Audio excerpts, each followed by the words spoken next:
Hi. So, sorry it's been a while. I've been in a lot of pain.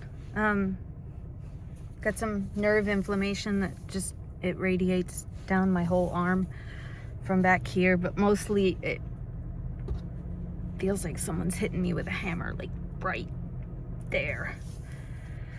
Anyway, so yeah, I've been a little loopy the past few days. What I want to do today is I found this 100-year-old, I know it's at least 100 years old, but it's like this pocket Bible, and it was printed in England.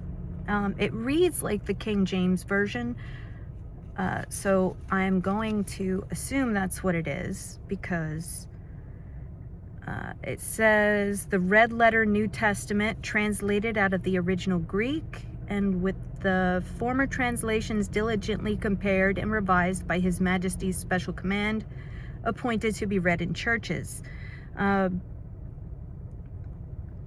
Printed by William Collins, Sons and Co. in London and Glasgow. Vester & Co., the American Colony Stores, Jerusalem, Palestine. So it was printed before the state of Israel. Or the Balfour Declaration. Anyway, I'm not a historian. Don't get into all of that. But the book is really old. Look at that binding. It's actually broken into a couple of parts, which I still haven't figured out how I'm gonna get them back together. But what I want to do is I want to take 3 Bibles. This one that is super old. It's even got a wooden cover. I didn't even know they made books with wooden covers. I thought it was either leather, pleather, fabric, canvas, or something. I've never seen a wooden cover before, but this one is wooden. Look. It's like carved, and then it says Jerusalem on the back. I'm gonna go out on a limb and say maybe it's olive wood. But then I have this New American Standard Bible, and the one that I read out of when I make videos is this one, the New International Version. But what I want to do is I want to take all 3 and read an excerpt from each one, just to see, are they the same? I believe they are. I believe the spirit of the message is preserved. Even though the words may be a little different, the hold it puts in your heart, that message is written by the Holy Spirit. At least that's what I believe. But here we are. I'm gonna go with Matthew chapter 5, verses 14, 15, and 16. So let's start with the old one. Don't snap it. Matthew 5, 14, 15, and 16. Ye are the light of the world. A city that is set on a hill cannot hide. Neither do men light a candle and put it under a bushel, but on a candlestick, and it giveth light unto all that are in the house. Let your light shine before men, that they may see your good works and glorify your Father which is in heaven. Not glorify you, glorify your Father. Then the one I read out of is, this is the New International Version, Matthew chapter 5, 14, 15, and 16. You are the light of the world. A town built on a hill cannot be hidden. Neither do people light a lamp and put it under a bowl. Instead, they put it on its stand, and it gives light to everyone in the house. In the same way, let your light shine before others, that they may see your good deeds and glorify your Father in heaven.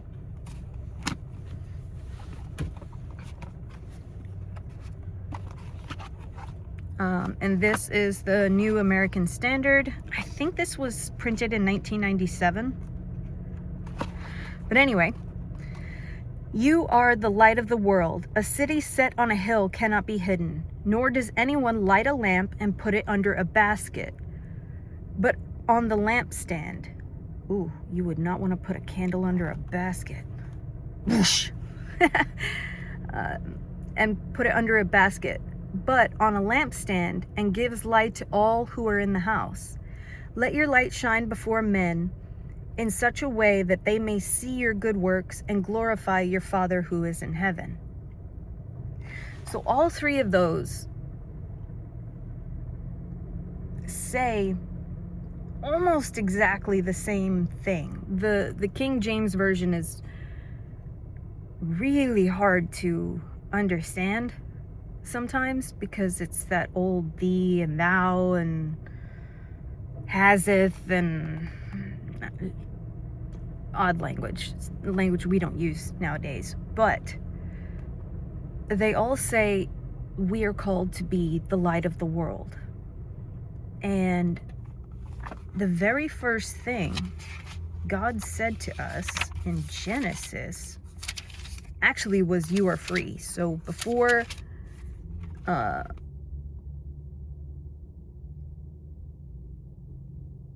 think that's the first command given. In the beginning, God created the heavens and earth. The earth was formless and void, and darkness was over the surface of the deep, and the Spirit of God was moving over the surface of the waters. Then God said, "Let there be light." So those were the first words he spoke that we have written here, that he said. And yet Matthew 5:14 says, you are the light of the world.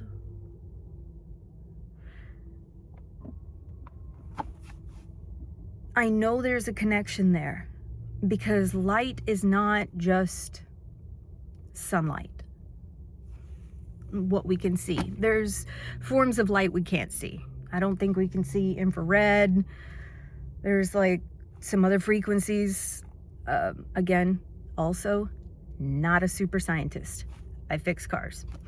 But there are, light is a frequency. It's a movement.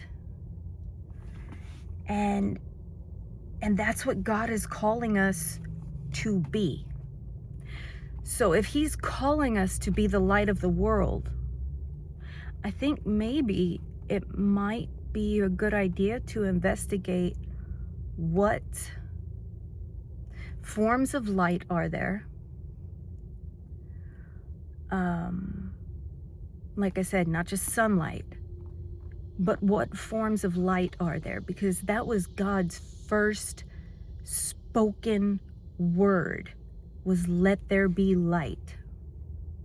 And then we're told to be light. I think it's worth investigating. Bye for now.